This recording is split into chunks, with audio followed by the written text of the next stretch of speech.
So this is Egypt, and this is Cairo, Egypt's capital city.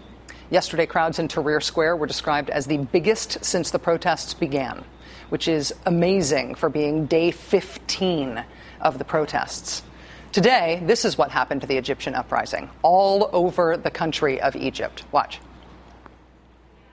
From El Karga in southern Egypt, nearly 400 miles south of Cairo, where as many as 5 protesters were killed and 100 were injured, to the city of Asyut, where 8,000 protesters reportedly blocked the main highway and railroad to Cairo, to the Suez Canal, where hundreds of workers went on strike in the town of Suez, joining tens of thousands of other union laborers on strike across the country, to Port Said, where a miniature version of Cairo's Tahrir Square sprung up, and protesters looted the government headquarters and set the looted contents on fire. The country's second largest city, Alexandria, was brought essentially to a standstill today by the sheer volume of protesters. The revolution in Egypt is still growing, still spreading, and the government is freaking out. President Mubarak's newly appointed vice president is now threatening rather creepily that if the situation in Egypt is not resolved, we will see, in his words, the dark bats of the night emerging to terrorize the people.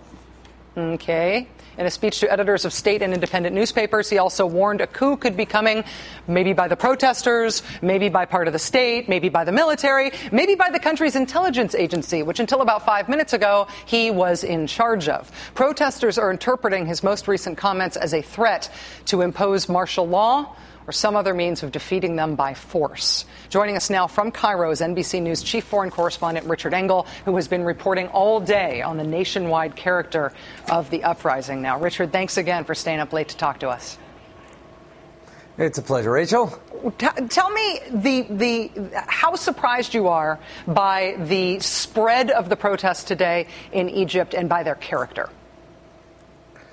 What I was most surprised about today was how they changed. They spread to a different sector. They spread to the workforce. And what we saw was labor strikes starting in many, many sectors, dozens of places. We counted just at least 14 different sectors: textiles, oil and gas, the healthcare sector, journalists, in cities all over the country. And Egypt doesn't have that much to survive on. It's a poor country, but it does have big industry. And if industry stops, then it doesn't seem like this country can really continue to stand on its feet. Egypt can't stand to have its labor force stop working. And we're seeing that starting today, and more strikes are planned for tomorrow. Richard, is there anything to understand about the sort of tactical sustainability or strength of the two sides in this conflict from the violence that was used against protesters in some of these protests outside of Cairo today?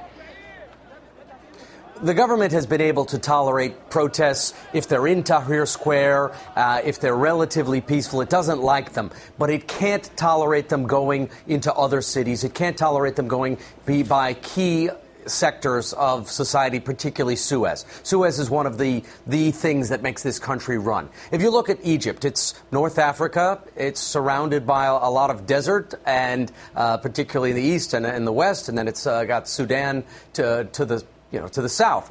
What makes Egypt survive? It has oil and gas. It has tourism. It has industry, and it has the Suez Canal. Tourism is already gone. Oil and gas and industry are now threatened. And that doesn't leave very much else. And then if you have the Suez Canal, you have all the pillars of this country's economy potentially under threat. It seems very difficult for this country to sustain itself if these protests continue to expand outside of Cairo to these key sectors of society. Richard, when we heard Omar Suleiman threaten that the dark bats of night would come to terrorize the people, is that the sort of thing that makes more sense in translation than it does in English? Yes, it's an attempt at poetry. He's talking about the forces of evil, the forces of darkness, the darkness of the human soul, that if there is chaos leads to mob rule. No one likes mob rule. Egyptians have had a stable society for thousands of years with periods of terrible unrest, of course, like everybody else. But generally it is a society that prizes stability. And he is appealing to Egyptians, you don't want to lose that.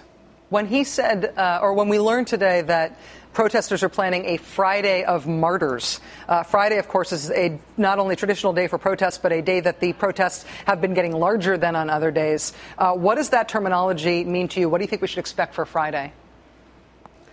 Well, I think that each day has been dedicated to a different part of the protest. The whole week is being called the week of resilience, the week of steadfastness. The first day was dedicated to the martyrs. Then it was sort of dedicated to Christian and Muslim unity, and we saw some joint prayers.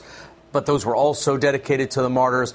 But what we're seeing with absolute clarity is that Friday is going to be a very, very big day. Already I've been receiving tonight, as of many people have, SMS text messages with addresses where people should go. And this is the first time in quite a while we're seeing the protesters once again calling on specific places to organize.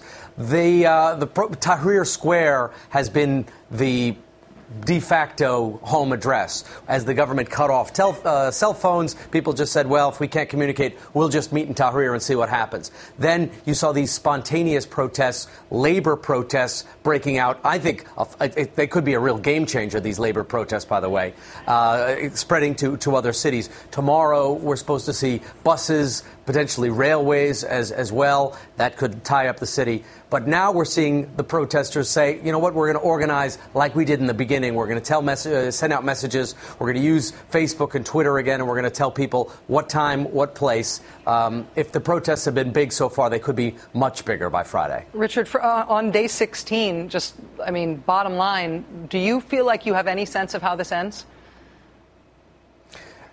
It seems very unlikely that the government can keep this up much longer. Something has to give. The key functions of the society have to continue, otherwise the state fails. If the state can't provide basic law and order and basic stability and basic economic prosperity to its people, then it seems like the state has failed. The government continues to say, give us time. We are working out all these constitutional issues. We need to have an orderly transition of power. That orderly transition of power is not happening. The government keeps saying President Mubarak's presence is a stabilizing factor. He needs to stay here to oversee this orderly transition, which, by the way, has been the United States line up until right now, that Mubarak kind of needs to stay in order to oversee this orderly transition. But it's becoming increasingly clear that his presence is not making the transition orderly. So I think that has to give. You can either see the military step in and say that there's a coup and they need to have some sort of snap elections, perhaps appointing a judge or some respected figure, the Supreme Court, or you're going to see the state move in a different way to sideline Mubarak. So I think this has to give some way. We may have passed the point where the state can order a crackdown. What are they really going to do? Are they going to send in the army? The army said it's not going to go in. They're going to send in the police force? The police force has pretty much faded away. Are they going to send in hired thugs? Well, they tried that and it backfired on them. So in order to break up a crowd of potentially 1 million people or more, the government's options are increasingly limited here. Incredible. We could not have seen it ending this way. We could not have seen it ending at this pace. We could not have foreseen that we'd be talking about this next Friday as the biggest day on the horizon. NBC News chief foreign correspondent Richard Engel, you're brilliant at explaining this stuff. Thanks for joining us, Richard. Oh, it's my pleasure. Thanks. So Supreme Court Justice Clarence Thomas is married to a woman named Ginny Thomas. Ginny Thomas is an out-and-out political activist who has done her part and then some to oppose health reform. Congressman Anthony Weiner of New York has a few thoughts about whether or not Justice Thomas should be allowed to rule as a Supreme Court justice on the health reform case anyway, despite what his wife has done to affect that case. He will share them on The Ed Show right after us. We, on the other hand, will be right back.